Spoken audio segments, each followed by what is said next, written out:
प्यारे दोस्तों, हम आज देखने वाले हैं बाल्यावस्था एवं बाल विकास के प्रश्न उत्तर, जो कि काफ़ी इंपॉर्टेंट रहेंगे आपके एग्जाम के लिए। तो पहले प्रश्न से शुरुआत करते हैं और इसमें सारे प्रश्नों को हम कवर करेंगे जो आपके 1 मार्क्स, 2 मार्क्स, 3 मार्क्स, 4 मार्क्स और 5 मार्क्स के हैं। सारे के सारे प्रश्नों के उत्तर यहाँ पे देखने वाले हैं। पहला जो क्वेश्चन इसमें पूछा गया है, विकास परिवर्तन श्रृंखला की वह अवस्था है जिसमें बालक भ्रूण अवस्था से लेकर के प्रौढ़ अवस्था तक गुजरता है। यह परिभाषा किसकी है? तो ये परिभाषा जो है मुनरो की है। आपको अगर ऑप्शंस मिलेंगे तो आपको बताना है मुनरो की है, अगर ऑप्शंस नहीं मिलेंगे तो आपको डायरेक्ट ये आंसर पता होना चाहिए। नेक्स्ट जो क्वेश्चन है इसमें देखिए, बाल विकास का अर्थ है। तो बाल विकास का अर्थ होता है अभिवृद्धि। तो यहाँ पे जो आपका ये आंसर सही हो जाएगा। नेक्स्ट जो क्वेश्चन है, किशोरावस्था प्रारंभ होती है। तो किशोरावस्था जो प्रारंभ होती है वो होती है हमारी 12 वर्ष की आयु से। इसके बाद देखिए चौथा क्वेश्चन, इसमें आपसे पूछा गया बालक का विकास कब प्रारंभ होता है। तो बालक का जो विकास है वो गर्भ अवस्था से ही प्रारंभ हो जाता है। उसके बाद आपके फिलअप्स के क्वेश्चंस आएंगे जो कि यहाँ पे ब्लैंक स्पेस है, इसमें आपको भरना है। खालिस्तान की अवधि 12 से 18 वर्ष तक होती है। तो किशोरावस्था की जो अवधि है उसको 12 से 18 वर्ष तक माना गया है। उसके बाद जो नेक्स्ट क्वेश्चन है इसमें, 5 से 12 वर्ष की आयु को खालिस्तान कहते हैं। तो खालिस्तान में आपको क्या भरना है? यहाँ पे भरना है बाल्यावस्था। इसके बाद आइए नेक्स्ट क्वेश्चन पे। नेक्स्ट क्वेश्चन में पूछा गया है, सामान्य पुरुषों में क्रोमोसोम की संख्या खालिस्तान होती है। तो क्रोमोसोम की संख्या जो होती है 23 के जोड़े में होती है, यानी कि टोटल होती है 46। इसके बाद आगे बात करते हैं हम नेक्स्ट क्वेश्चन की। इसमें पूछा गया है, बालकों के विद्रोह की भावना खालिस्तान में सर्वाधिक प्रबल होती है। तो विद्रोह की भावना जो होती है किसी बच्चे में होती है, विद्रोह करता है जो बच्चा, वो किशोरावस्था में करता है। उसके बाद जो नेक्स्ट क्वेश्चन है, यहाँ पूछा गया है, शिशु अवस्था में बालक का शारीरिक खालिस्तान विकास सर्वाधिक होता है। तो कौन सा विकास सर्वाधिक होता है? तो वहाँ पे आ जाएगा शारीरिक विकास। इसके बाद जो नेक्स्ट क्वेश्चन है, जन्म के समय बालक का भार कितना होता है। तो जन्म के समय जो है बालक का भार जो माना जाता है वो लगभग 7 से 8 पाउंड के आसपास माना जाता है। उसके बाद जो नेक्स्ट क्वेश्चन है उसकी बात करते हैं। यहाँ पूछा गया है, मानवतावादी सिद्धांत किसने प्रस्तुत किया। तो यहाँ पे आंसर हो जाएगा, मैस्लो ने जो है मानवतावादी सिद्धांत को प्रस्तुत किया था। अगला जो क्वेश्चन है, बालक के विकास की कौन कौन सी अवस्थाएं हैं। तो बालक के विकास की जो अवस्थाएं हैं उसमें सबसे पहला है एक शैशव अवस्था जो 3 वर्ष तक मानी जाती है। अगला जो है बाल्य अवस्था जो 3 से 12 वर्ष तक मानी जाती है। और फिर उसके बाद में किशोर अवस्था जो 12 से 18 वर्ष तक मानी जाती है। नेक्स्ट जो क्वेश्चन है इसमें पूछा गया, समावेशी शिक्षा के 2 महत्व लिखना है आपको। तो समावेशी शिक्षा जो है राष्ट्र का विकास करने में सहयोग करता है और शिक्षा का स्तर भी जो है इसमें बढ़ता है और साथ ही साथ सामाजिक समानता भी उत्पन्न होती है। तो समावेशी शिक्षा के महत्व जो आपको बताने हैं, कोई भी आप 2 महत्व बता सकते हैं। इसमें राष्ट्र का विकास भी बता सकते हैं और शिक्षा का स्तर जो है इसमें बढ़ता है वो भी आप बता सकते हैं। सामाजिक समानता होती है इसके बारे में भी आप बता सकते हैं। अगर ये क्वेश्चन बड़ा आता है तो आप इसमें जो है अपने हिसाब से थोड़ा सा जो है इसको बड़ा करके 2-4 लाइनें इसमें लिख सकते हैं। अगला जो क्वेश्चन है, एरिक्सन के मनोसामाजिक विकास के सिद्धांत को स्पष्ट करना है। तो इसमें सबसे पहला जो सिद्धांत आता है वो आता है विश्वास बनाम अविश्वास। इसमें हम जन्म से लेकर 18 माह तक की बात करते हैं और इसको हम शैशव अवस्था भी बोलते हैं। विश्वास बनाम अविश्वास। इसमें क्या होता है, जो बच्चे हैं अपने माता पिता को देख करके जब उनको उचित स्नेह प्राप्त होता है तो उसमें विश्वास की भावना जो है विकसित हो जाती है। परंतु जब माता पिता बच्चों को रोते या बिलखते हुए देखते हैं और फिर भी वो स्नेह नहीं करते हैं तो बच्चे जो हैं वो अपने आप को एक भावना से ग्रसित कर लेते हैं जिसको अविश्वास कहा जाता है। अगला जो इसमें अपना पॉइंट है, इसमें सिद्धांत जो है विकास के सिद्धांत की बात कर रहे हैं तो यहाँ पे स्वायत्ता बनाम लज्जा एवं शंका ये भी आती है। तो ये जो है प्रारंभिक बाल्यावस्था के अंदर आती है जिसमें 2 से 3 वर्ष को काउंट किया जाता है। और इस अवस्था में जो बालक है वो अपने आप जो है भोजन करना पसंद करता है, अपने आप कपड़े पहनना पसंद करता है और दूसरों पे जो है निर्भर रहना नहीं चाहता है। बच्चे जो है माता पिता की तरफ ज़्यादा जो है इस समय आकर्षित नहीं होते हैं, वो अपने आप स्वयं के काम करने को ज़्यादा पसंद करते हैं। उनके अंदर जो है, जब बच्चों को इनके माता पिता डांटते हैं तो उनको लज्जा और शर्म का अनुभव भी होता है। इसी तरह से पहल बनाम दोष जो है, ये आपके 4 से 6 वर्ष के भीतर देखा जाता है। 4 से 6 वर्ष की आयु के अंदर देखा जाता है। और ये 4 से 6 वर्ष जो है, ये स्कूली वर्ष होते हैं। इन्हीं वर्षों के भीतर जो है, ये पहला जो है पहल बनाम दोष जो है देखा जाता है। इसके अंदर क्या होता है कि ये बाल्यावस्था जो होती है 4 से 6 वर्ष की, इसमें माता पिता बच्चों को ज़िंदगी के सभी जो क्षेत्र है ना, उसके प्रेरणा देने के लिए जो है अपने आप को स्रोत साबित करते हैं। अगर ये जो बच्चे हैं, अगर इनके माता पिता इनको इस तरह का आचरण नहीं दे पाते हैं, तो धीरे धीरे जो है, इसमें आचरण ना देने का मतलब है कि उनको दंडित करते हैं। अगर वो कोई काम नहीं करते हैं तो उनको प्रताड़ित करते हैं, उनको जो है डांटते हैं, फटकारते हैं। तो इस वजह से बच्चों में जो है दोष उत्पन्न हो जाता है, दोष का भाव उत्पन्न हो जाता है। इसके बाद अगर हम चौथा पॉइंट को कंसीडर करें तो यहाँ पे आता है परिश्रम बनाम हीनता। तो इसमें क्या होता है, ये 6 से 12 वर्ष के बच्चों में देखी जाती है। 6 से 12 वर्ष के बच्चों में देखी जाती है। और इस अवधि में जो है, ये बाल्य अवस्था, उच्च बाल अवस्था इसको बोला जाता है। उच्च बाल अवस्था यानी बाल अवस्था तो थी ही आपकी 4 से 6 वर्ष। उसके बाद में जब 6 से 12 वर्ष के बीच में आते हैं तो इसको उच्च बाल अवस्था भी बोला जाता है। इसमें बच्चे जो है, इसमें नई नई अनुभूतियाँ अनुभव करते हैं। ठीक है, अपने नए नए ज्ञान को जो है यहाँ पर अर्जित करते हैं, अपनी नई जिज्ञासा को रखते हैं। और यहाँ पर यही सब देखने को मिलता है। जब वो स्कूल में आने वाली चुनौतियों में असफलता पाते हैं तो उनके अंदर जो है हीनता पनप जाती है। तो इस तरह से आप इसमें लिख सकते हैं। अगला जो क्वेश्चन है, इसकी बात करते हैं। किशोरावस्था की विशेषताएं लिखिए। तो किशोरावस्था में क्या क्या हो सकता है, ये आपको बताना है। बस सिंपल सा क्वेश्चन है कि किशोरावस्था जब होती है आपकी, तो उसकी क्या क्या विशेषताएं होती हैं। अगर हम पहले विशेषता की बात करें तो यहाँ पे देखिए, सबसे पहला जो है मानसिक विकास होता है, यानी कि जो बच्चों की मानसिकता है उसका विकास होता है। उसके बाद जो है शारीरिक विकास, यानी कि शारीरिक परिवर्तन दिखाई पड़ते हैं काफ़ी ज़्यादा। जो है शारीरिक और बौद्धिक विकास तो साथ साथ में होता ही है, मानसिक विकास की हम बात कर रहे हैं। व्यवहारिक विभिन्नता दिखाई देती है, व्यवहार में उनके जो है थोड़ा बहुत अंतर दिखाई देगा।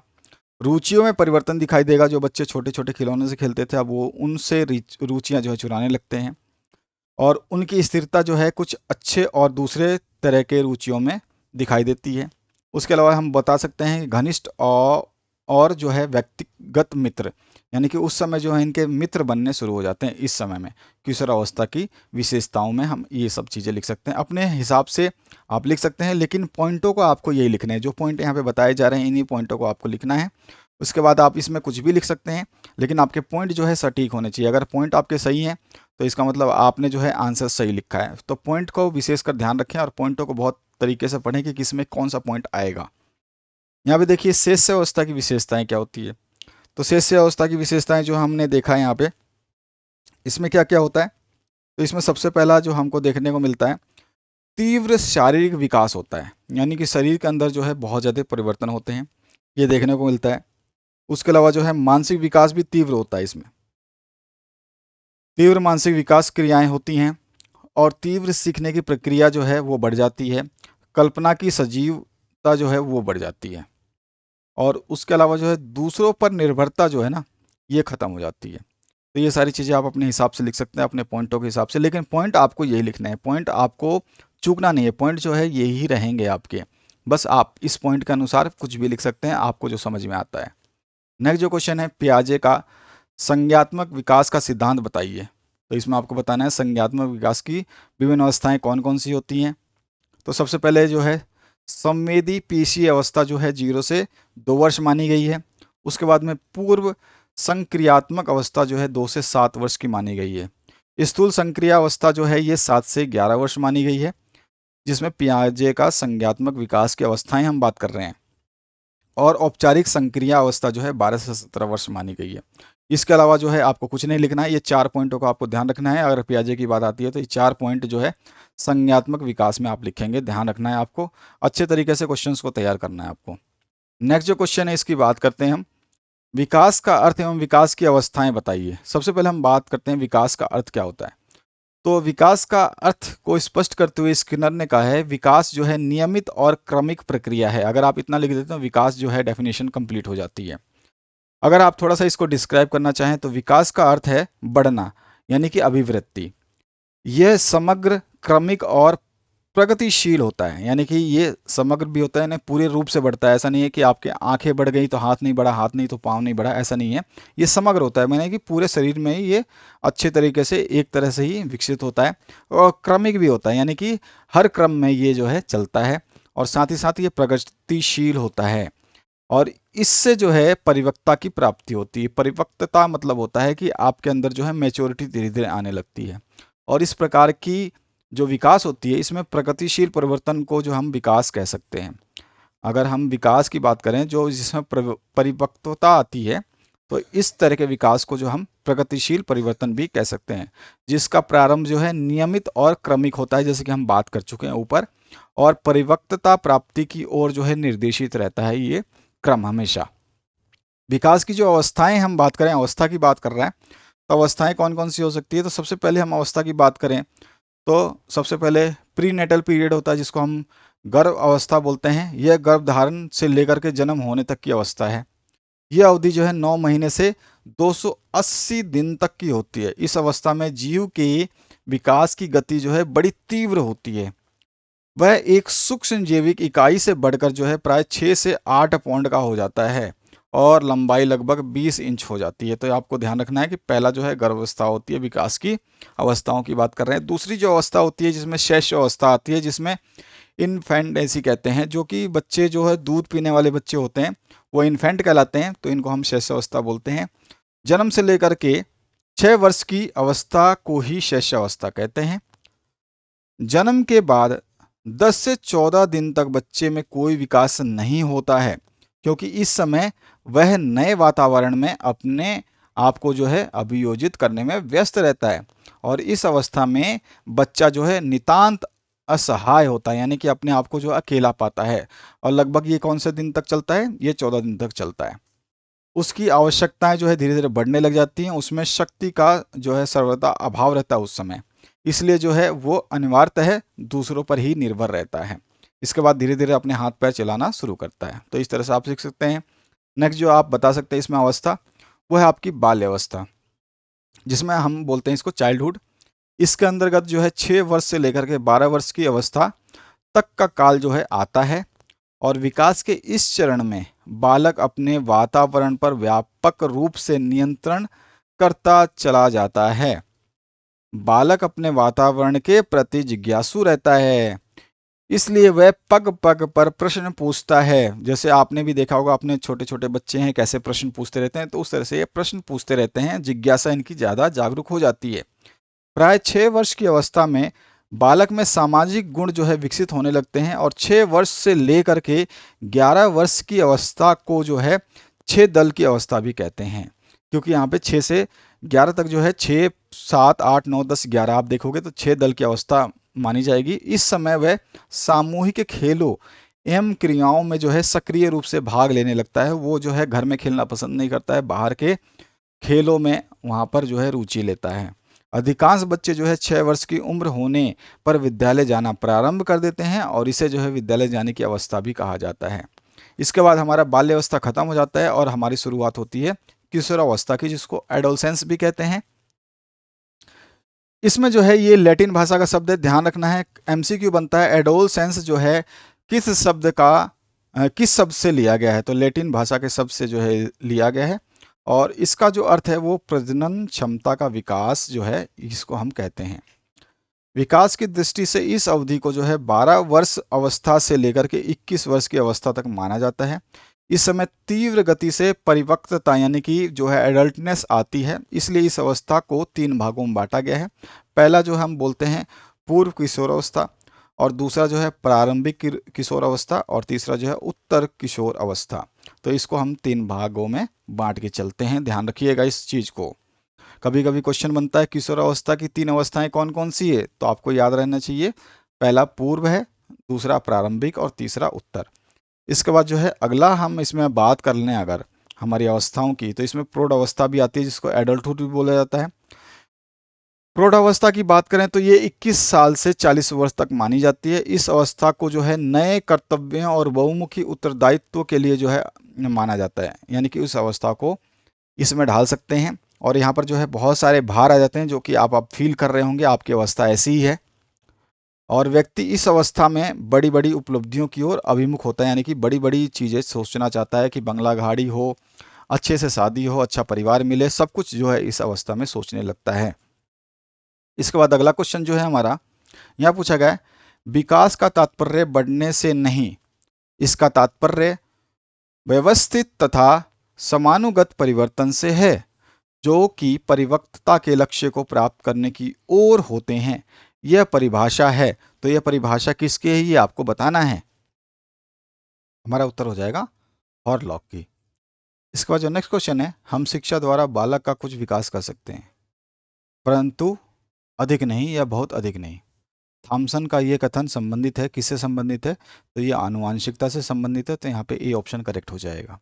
नेक्स्ट जो क्वेश्चन है, इसमें पूछा गया है, प्रकृति शुद्ध जाति को आगे बढ़ाती है, इस सिद्धांत का जनक कौन है। तो प्रकृति शुद्ध जाति को आगे बढ़ाती है, इस सिद्धांत के जनक जो है मेंडल को माना जाता है। तो यहाँ पे भी ए ऑप्शन करेक्ट होता है। यहाँ पूछा गया है, विकासात्मक मनोविज्ञान के अंतर्गत अधिक महत्वपूर्ण क्या है। तो यहाँ पर जो है आंसर हो जाएगा हमारा बच्चों के व्यवहार का अध्ययन। तो यहाँ पे भी ए ऑप्शन करेक्ट होता है। इसके बाद नेक्स्ट क्वेश्चन जो है, इसमें पूछा गया है, व्यक्ति जो कुछ भी बनना चाहता है वह शिशु अवस्था में बन जाता है, यह कथन किसका है। तो ये जो है फ्राइड का है, ठीक है, फ्राइड का है, उनका कथन ये है। इसके बाद 23 नंबर क्वेश्चन देखिए, किशोरावस्था तीव्र दबाव एवं तनाव, तूफान तथा विरोध का काल है, यह कथन किसका है। तो ये कथन जो है स्टेनले का है। इसके बाद जो नेक्स्ट क्वेश्चन है, इसमें पूछा गया है, मानवतावादी सिद्धांत किसने प्रस्तुत किया था। तो मैस्लो का जो है ये सिद्धांत है। ध्यान रखना है आपको, सारे क्वेश्चंस बता रहा हूँ जिसमें एमसीक्यू, वन वर्ड और फिलअप्स सारे के सारे इसमें कवर हो जाएंगे आपके। बालक के जन्म के कुछ माह बाद ही यह निश्चित किया जाता है कि जीवन में उसका स्थान है, यह कथन किसका है। तो आंसर हो जाएगा एडलर का। इसके बाद जो नेक्स्ट क्वेश्चन है, बालक परिवार के सदस्यों को कितने माह तक की आयु में पहचानने लगता है। तो 4 माह की आयु जब हो जाती है तो बालक जो है अपने परिवार के सदस्यों को पहचानने लगता है। इसके बाद जो नेक्स्ट क्वेश्चन है उसकी बात करते हैं। पियाजे के अनुसार औपचारिक क्रियात्मक अवस्था है, तो वो कौन सी क्रियात्मक अवस्था है। तो 11 से 15 वर्ष तक मानी जाती है। इसका जो नेक्स्ट क्वेश्चन है, इसमें पूछा गया है, बाल विकास में बुद्धि तत्व के प्रभाव का अध्ययन किसने किया था। तो टर्मर ने किया था। ध्यान रखना है, बहुत इंपॉर्टेंट क्वेश्चन है। अधिगम सिद्धांत के प्रवर्तक कौन थे। तो वो थे रॉबर्ट रिचर्डसन सीरियस। तो यहाँ पर जो है आपका ये ऑप्शन हो जाएगा करेक्ट। इसके बाद जो नेक्स्ट क्वेश्चन है, इसमें पूछा गया, शिशु मना करने पर भी अग्नि को स्पर्श कर लेता है, क्यों। क्योंकि वह जिज्ञासु होता है, उसको पता नहीं है अग्नि उसको जला देगी, वो जानना चाहता है इस चीज को। नेक्स्ट जो क्वेश्चन इसमें पूछा गया है, बाल्यावस्था में कौन से संवेग सर्वाधिक प्रभावशाली होते हैं। तो वो सुख और दुख के संवेग जो हैं वो सबसे ज्यादा प्रभावशाली होते हैं बाल्यावस्था में। नेक्स्ट जो क्वेश्चन है, यहाँ पर जो हम आपके फिलिप्स की बात करेंगे, तो फिलिप्स में देखिए, यहाँ पे पूछा गया है, कोहल वर्ग का सिद्धांत खालिस्तान से संबंधित है, तो नैतिक विकास से संबंधित है किसका, कोहल वर्ग का सिद्धांत। ध्यान रखना है आपको। नेक्स्ट जो क्वेश्चन है, जन्म के समय बच्चों में हड्डियों की संख्या खालिस्तान होती है तो कितनी होती है, 270 होती है, धीरे धीरे ये कम हो जाती है। नेक्स्ट जो क्वेश्चन है, शारीरिक विकास का क्षेत्र जो है खालिस्तान है, तो वो क्या हो गया यहाँ पे, स्नायु मंडल होगा, ठीक है। इसके बाद जो नेक्स्ट क्वेश्चन है, बच्चों में अस्थायी दांतों की संख्या जो होती है, यानी कि जो गिर जाते हैं, झड़ जाते हैं धीरे धीरे, तो वो 20 जो है अस्थायी दांतों की संख्या मानी गई है। नेक्स्ट जो क्वेश्चन है उसकी बात करते हैं। इसमें पूछा गया है, शारीरिक गयात्मक विकास की परिभाषा लिखना है आपको। तो बालक के क्रिया करने की क्षमता के विकास को ही जो है हम गयात्मक या क्रियात्मक विकास कहते हैं। ध्यान रखना है आपको, अच्छे तरीके से याद करना है। नेक्स्ट जो क्वेश्चन है, इसमें पूछा गया है, परिपक्वता का अर्थ स्पष्ट करना है। तो यहाँ परिपक्वता का अर्थ जो है मानसिक एवं शारीरिक विकास की प्रक्रिया से है, यानी कि इसमें मानसिक हमारा जो मेंटल एबिलिटी है वो भी बढ़ जाता है, साथ ही साथ हमारी शारीरिक शक्ति है वो भी बढ़ जाती है। नेक्स्ट जो क्वेश्चन है, इसमें पूछा गया है, बुद्धि परिपक्वता एवं शारीरिक विकास में अंतर आपको समझाना है। इसके अंदर कम अंतर नहीं है, बहुत सारे अंतर हैं, तो आप जितने अंतर लिखना चाहें वो लिख सकते हैं। नेक्स्ट जो क्वेश्चन है, शारीरिक विकास को प्रभावित करने वाले कारक बताइए। तो आपको बताना है शारीरिक विकास जो होता है हमारा, उसको कौन कौन सी चीज़ें प्रभावित करती हैं। तो सबसे पहले हमारा वंशानुक्रम मतलब हमारी जो वंश की स्थिति है वो हमारे को प्रभावित करती है। उसके अलावा जिस वातावरण में हम रह रहे हैं, जिसको हम भौतिक वातावरण बोलते हैं, ये भी हमारे को प्रभावित करती है। उसके बाद आहार, आहार हम किस तरह का खाते हैं वो भी हमारे को प्रभावित करता है। अगर रोग जो है वहाँ पर वो भी हमें प्रभावित करेंगे। बुद्धि है वो भी प्रभावित करेगा, विटामिन है वो भी प्रभावित करेगा, यौन जो है हमारी एडल्ट जो है एडल्टनेस जो है वो भी प्रभावित करेगा, अंतःस्रावी ग्रंथियां भी प्रभावित करती हैं और पारिवारिक प्रभाव जो है वो भी प्रभावित करता है। तो ये सारी की सारी जो है शारीरिक विकास को प्रभावित करने वाले कारक हैं। इनमें से आप जितने चाहें उतने लिख सकते हैं और एक एक दो लाइनों में आपको डिस्क्राइब कर देना अगर क्वेश्चन बड़ा आता है तो। नेक्स्ट जो है क्रियात्मक विकास की विशेषताएं आपको बतानी है। तो क्रियात्मक विकास जो होती है इसकी पहली विशेषता जो है हम बोल सकते हैं कि इसमें क्रियात्मक यानी कि निश्चित क्रम होता है, ठीक है, और बड़ी से छोटी मांसपेशियों की ओर जो है ये निर्भर होता है, यानी कि उस तरफ चलता है, ये इसकी विशेषता होती है। और क्रियात्मक विकास जो है परिपक्वता का फल होता है। उसके अलावा जो है इसमें व्यक्तिक भिन्नता भी आपको देखने को मिलेगी, अलग अलग विभिन्नताएं आपको देखने को मिलेगी, यौन अंतर भी आपको देखने को मिल जाएगा क्रियात्मक विकास में। इसमें गामक विकास की विशेषताएं क्या क्या हो सकती हैं आपको बताना है, यानी कि हम सारे चैप्टर्स को यहाँ पे कवर करते हुए चल रहे हैं। तो इसमें सबसे पहले तो है निश्चित क्रम एवं क्रमबद्धता, ये हमारी जो है गामक विकास की विशेषता नंबर 1 हो जाएगी। नंबर 2 पे हम लिख देंगे सामान्य से विशिष्ट क्रियाओं की ओर हम बढ़ते हैं। नंबर 3 पर हम लिख देंगे बड़े से छोटे अंगों की ओर। और नंबर 4 पे हमारा आ जाता है व्यक्तिगत भिन्नता। और उसके बाद में 5वें में अभ्यास। तो ये पांचों पॉइंट को हम इसमें लिखेंगे गामक विकास की विशेषताओं में, ध्यान रखना है और इसके ऊपर जो है आप अपनी टिप्पणी डाल सकते हैं। इसके बाद जो नेक्स्ट क्वेश्चन है इनकी बात कर लेते हैं। यहाँ पे पूछा गया आपसे शारीरिक विकास का महत्व बताना है आपको। शारीरिक विकास का क्या महत्व होता है आसानी से आप अच्छे तरीके से बता सकते हैं। शिक्षक को बाल विकास का ज्ञान क्यों आवश्यक है, 2 कारण आपको बताने हैं। आसानी से आप समझ सकते हैं इस बात को। तो जो महत्वपूर्ण क्वेश्चन से बता रहा हूँ, जहां जहां जरूरत पड़ेगा वहां पे आंसर्स बताता रहूंगा मैं। शैशवावस्था की प्रमुख 2 विशेषताएं जो है आपको बतानी है। कौन कौन सी विशेषताएं हो सकती हैं। किशोरावस्था का क्या तात्पर्य होता है ये मैं आपको पहले बता चुका हूं। समायोजन क्या है, बहुत इंपॉर्टेंट क्वेश्चन है। तर्क का क्या तात्पर्य है। सामाजिक विकास क्या है। व्यक्तित्व की कोई एक भी परिभाषा आप किसी भी ऑथर के हिसाब से, किसी भी लेखक के हिसाब से भी दे सकते हैं। आवाज में भारीपन किस अवस्था में आता है ये आपको बता देना है। अधिगम का क्या अर्थ है, आप तो जानते हैं अधिगम क्या होता है। कल्पना से क्या आप समझते हैं ये भी आप बता सकते हैं। रुचि के भेद कितने हैं ये आपको बताना है, ये मैं आपको पहले ही बता चुका हूं। और बुद्धि परीक्षण कितने प्रकार के होते हैं। मैं आपको सबसे पहले ये चीज़ बता दूं कि जो प्रीवियस के क्वेश्चन हैं, पेपर हैं, जितने भी प्रीवियस के क्वेश्चन पेपर हैं हमारे प्लेलिस्ट में, उनको जरूर देख लेना, उसमें आंसर्स भी हैं। और वो क्वेश्चंस जो है आपके इंपॉर्टेंट रहेंगे, हमेशा बोर्ड में पूछे जाते हैं, काफ़ी क्वेश्चंस वहाँ से आते हैं, फिक्स है ये। अमूर्त बुद्धि से क्या समझते हैं, बहुत ही मोस्ट इंपॉर्टेंट क्वेश्चन है आपका ये। शारीरिक विकास का अध्ययन क्यों जरूरी है, इसके 2 कारण आपको बता देने हैं। इसके बाद आते हैं नेक्स्ट क्वेश्चन पे। चरित्र विकास का मुख्य संबंध है किससे है, तो नैतिक विकास से है। ठीक है, ध्यान रखना है आपको, आंसर ये हो जाएगा। शिशु अवस्था में कौन सा विकास सर्वाधिक होता है, तो शारीरिक विकास जो है शिशु अवस्था में सबसे ज्यादा होता है। बुद्धि विकास वहां पे नहीं होता है, मानसिक विकास नहीं होता है, शारीरिक विकास सबसे ज्यादा होता है। इसके बाद जो है शिशु के व्यवहार का आधार होता है, तो शिशु के व्यवहार का जो आधार होता है उसको संवेग कहते हैं या संवेग माना जाता है। नेक्स्ट जो है इसमें पूछा गया है बालक की जिज्ञासा की जानी चाहिए, तो कैसी करनी चाहिए। बालक की जो भी जिज्ञासा है, जो भी उसके अंदर जो प्रश्न उत्तर होते हैं उसको हमें क्या करना चाहिए, शांत करना चाहिए। तो यहाँ पे हमारे ये एमसीक्यू भी बनते हैं और फिलअप्स भी बनते हैं, 1 वर्ड भी बनते हैं, ध्यान रखना है ये सारी चीजें। शिशु क्रोध और प्रेम में अंतर करने लगता है, कब करने लगता है, कितने समय में करने लगता है, ये पूछा गया आपसे। तो शिशु जो है क्रोध और प्रेम को जब पहचानता है जब उसकी कम से कम 6 माह का जो है आयु हो जाती है, तो छठे माह में जो है ये कार्य करने लग जाता है। सबसे अच्छा मनोरंजन का साधन है, तो धार्मिक साहित्य को जो है सबसे अच्छा मनोरंजन का साधन जो है माना जाता है। इसके बाद जो खालिस्तानों की बात करें, बच्चे सबसे पहले खालिस्तान सीखते हैं, तो क्या सीखते हैं, मातृभाषा सीखते हैं। हम जो अपने घर में बोलते हैं वो भाषा सीखते हैं, वो मातृभाषा कहलाती है, चाहे वो बंगाली हो, कन्नड़ हो, उड़िया हो, या फिर आपकी गुजराती हो, या फिर कोई भी तेलुगु तमिल हो। इसके बाद में बालक की जिज्ञासा खालिस्तान कहलाती है, तो अभी अभी हमने बात कही थी संवेग। नेक्स्ट जो है संवेगों का संबंध खालिस्तान से होता है, तो किससे होता है, मूल प्रवृत्तियों से होता है। ध्यान रखना है आपको, फिलअप्स में बता रहा हूँ आपको। और वाणी दोष के क्या कारण हो सकते हैं ये आपको बताना है। जैसे बोलने में किसी की असमर्थता होती है, सही से नहीं बोल पाता है, या फिर बोलता है तो टूटा फूटा बोलता है, समझने लायक नहीं बोलता, तो इस तरह की जो दोष होते हैं वो उसके कारण क्या हो सकते हैं ये आपको बताना है। हकलाने के कारण वही सेम चीज़ है, लेकिन थोड़ा सा इसमें आपको जो है आंसर जो है अलग लिखना पड़ेगा।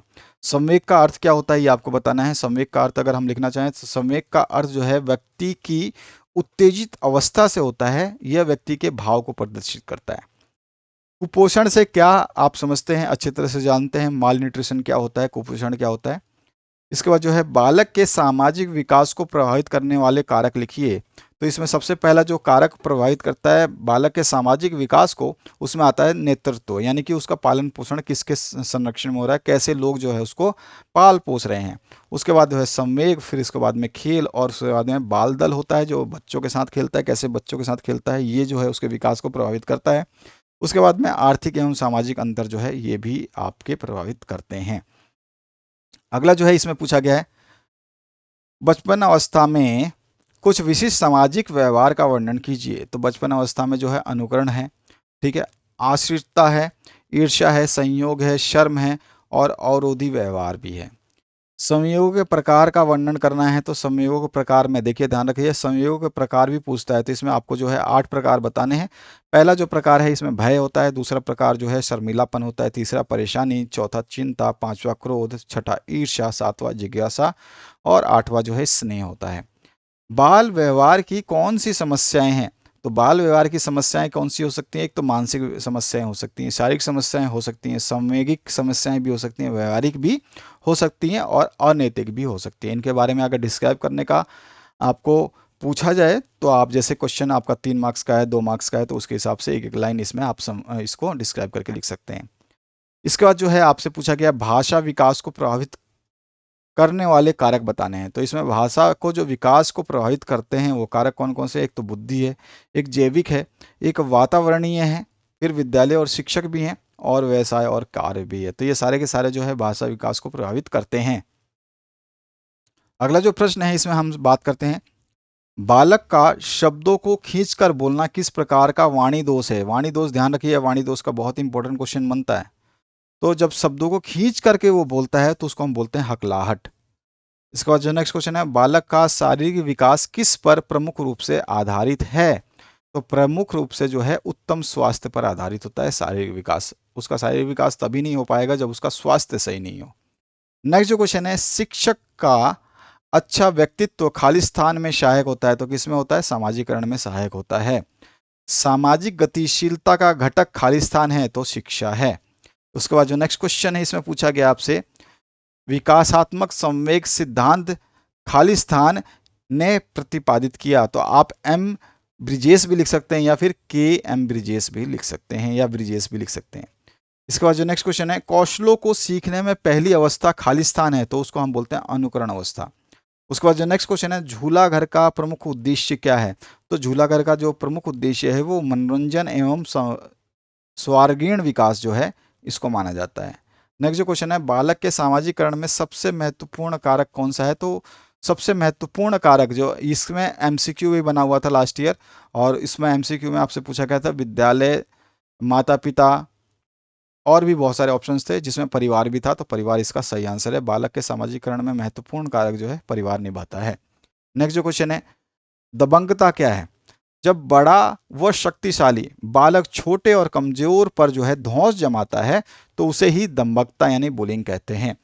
इसमें जो है शरारत का व्यवहार भी शामिल होता है, ध्यान रखना है। कभी कभी बच्चे शरारत में भी अपने आप को जो है दबंग बताते हैं। पुरस्कार के प्रकार बताने हैं, बहुत इंपॉर्टेंट क्वेश्चन है। तो पुरस्कार में जो है नागरिक पुरस्कार होता है, सैन्य होता है, चिकित्सा होता है, नेतृत्व है, साहित्य है, खेल एवं साहित्य है, सिनेमा और कला है, विशेष पुरस्कार भी सम्मिलित होते हैं। तो पुरस्कारों के ये सारे के सारे टाइप्स आपको पता होने चाहिए। खेल की परिभाषा दीजिए। तो वह क्रिया जिससे आनंद की प्राप्ति हो जाए या जिसके जिसके द्वारा आनंद की प्राप्ति किया जा सके वो खेल कहलाती है। इसमें जो है परिणाम की चिंता नहीं होती कि इसका रिजल्ट क्या होगा, बस इसमें केवल आनंद की प्राप्ति के लिए जो इसको खेला जाता है, ठीक है। बाल विकास में विद्यालय का महत्व क्या होता है। तो इसके हमें बहुत सारे चरण हैं जो इनको बताने हैं। तो हमारा पहला चरण जो हो जाएगा इसमें हम बताएंगे दृष्टिकोण विकसित करना है। हमारी जो है सोचने की समझने की शक्ति को विकसित करता है विद्यालय। और हमारे आदर्शों का जो है प्रसार भी करता है। हम जितने भी सीखते हैं और अपने परिवार में अपने समाज से उनको विशेष ढंग से जो है प्रस्तुत करना ये सिखाता है विद्यालय हमारे को। बालक का खुद भी विकास करता है, ठीक है। बालक में जो भी कमियां हैं हर जगह पे सुधर नहीं सकती, तो वो बालक का विकास भी विद्यालय में होता है। शिक्षा का उच्चतम स्थान जो है विद्यालय को माना जाता है। यहाँ पे जो है शिक्षा जो है पूर्ण रूप से दी जाती है और बेहतरीन तरीके से बच्चों को जो है अग्रसर किया जाता है भविष्य के लिए, आने वाले समय के लिए।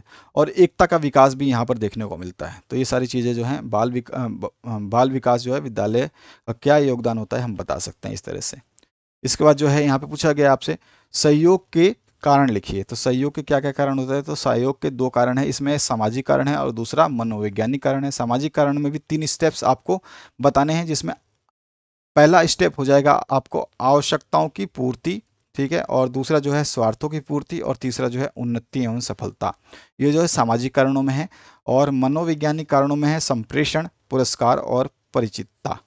इसके बाद जो है इसमें पूछा गया है प्रतियोगिता का अर्थ एवं परिणाम आपको बताना है। प्रतियोगिता आप जानते हैं कंपटीशन क्यों कराया जाता है, उसका अर्थ बता देना है और जो है इसका परिणाम बता देने हैं। अगला जो है इसमें प्रश्न पूछा गया है पारिवारिक संबंधों के निर्धारक तत्वों का वर्णन करना है। तो पारिवारिक संबंध में जो निर्धारक तत्व होते हैं उसमें अस्वीकारण होता है आपका, उसके अलावा जो आकस्मिक व्यवहार भी हो जाता है, अति संरक्षण भी हो जाता है, आदेश देने वाले भी होते हैं और स्वीकरण भी हो जाता है। तो इन सभी चीज़ों को आपको करना है, इन सभी पॉइंटों को आपको पढ़ना है ढंग से, और सभी प्रश्नों को अच्छे तरीके से आपको याद करना है ताकि आप विशेष रूप से जो है इन क्वेश्चंस को कर पाएँ। और इसमें सारे के चैप्टर्स के महत्वपूर्ण क्वेश्चनों को कंप्लीट कराया गया। अगर आप इसको देखते हैं, इन सभी प्रश्नों को तैयार करते हैं, तो आपका एग्जाम पेपर जो है बेस्ट से बेस्ट हो सकता है। आपके ऊपर डिपेंड है कि आप कितना बेहतरीन तरीके से इसको तैयार करना चाहते हैं। बाकी आगे आपके जितने भी सब्जेक्ट्स हैं उनको भी कंप्लीट कराया जाएगा। उसमें भी आपके एमसीक्यू, बहुविकल्पीय प्रश्न, एक वन वर्ड क्वेश्चंस और जो बड़े क्वेश्चंस हैं उनको डिस्कस करेंगे अगले सब्जेक्ट के लिए जो है। नेक्स्ट डे हम मिलेंगे और इन सभी प्रश्नों को आप अच्छे तरीके से तैयार करें और बढ़िया तरीके से प्रिपेयर करें, और इनमें से ज़्यादातर क्वेश्चंस जो है आपको एग्जाम में देखने को मिलेंगे। इन क्वेश्चंस को बेटर तरीके से, अच्छे तरीके से तैयार करें। यहाँ से बाहर क्वेश्चंस नहीं जाते हैं, तो इन क्वेश्चंस को अच्छे तरीके से, दोबारा बोल रहा हूँ, इनको तैयार करें और प्रीवियस क्वेश्चंस को एक बार जरूर आप जो है रीड कर लें, एक बार तैयार कर लें। Thank you very much, have a good day.